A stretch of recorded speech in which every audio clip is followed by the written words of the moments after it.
I decided to get a little bit creative with this idea of finding new coping mechanisms other than alcohol.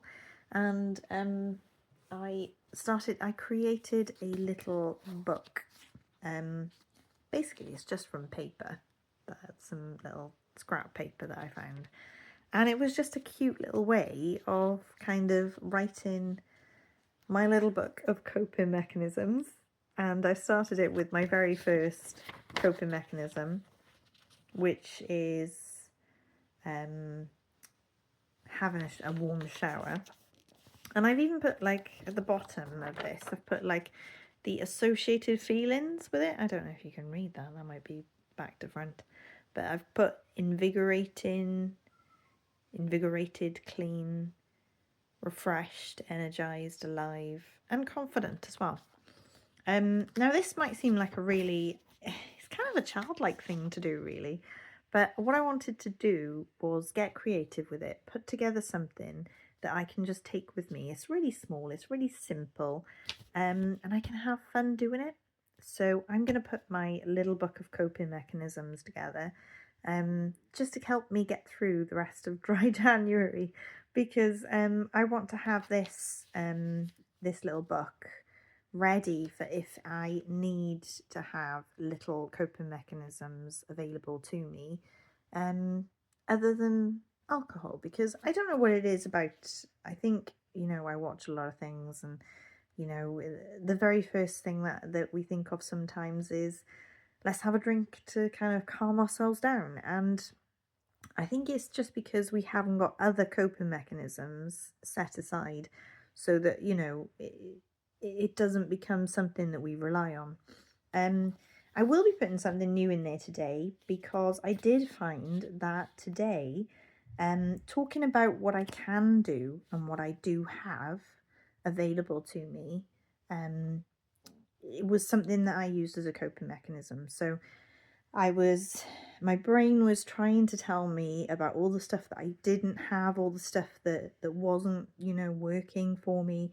And I had to say, actually, what do I have? What do I have right now that I can talk about, that I can tell myself about, that is so simple, but that I actually do have already? Because sometimes our brain tries to tell us about the stuff that we don't have, especially with my back, and not being able to get out as much as I'd like to.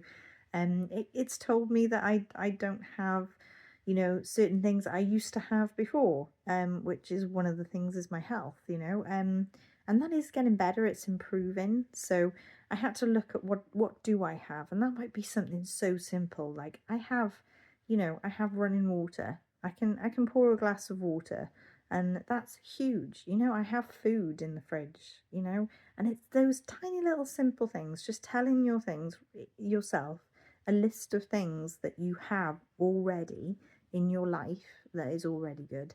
So these are things that you take for granted, things that you just forget about. I'm watching a film right now. I'm watching George of the Jungle, an old favourite.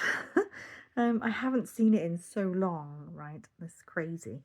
But I'm watching an old movie on a television. I have a television. I have a phone. I can record videos. I can do so much with my phone.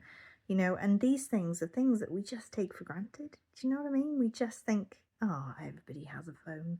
But not everybody does have a phone. And, not everybody has um the ability to watch TV regularly. It's not something that everybody has.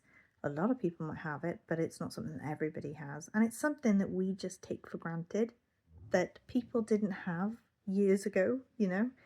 Um, so yeah, that's on my next list of coping mechanisms, is to talk to myself about the things that I do have, rather than thinking about all the things that I would like to do that I don't yet have. Because there are so many dreams I have that I want to achieve that I don't yet have. So yeah, that's going to be my next in my little book. But yeah, if you want to do this, you can do it the way you want to do it. I loved pink, so I did it in pink, right? It was one of the things that came up on my autistic assessment was, you know, I love pink. I'm just one of those people. I'm wearing a pink jumper. I love pink. I just really love pink. So there we go. And I also love the Singer pink, so that's a huge thing too.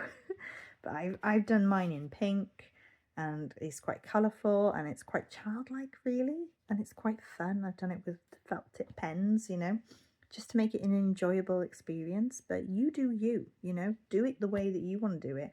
And yeah, maybe you can come up with a little book of your own of coping mechanisms.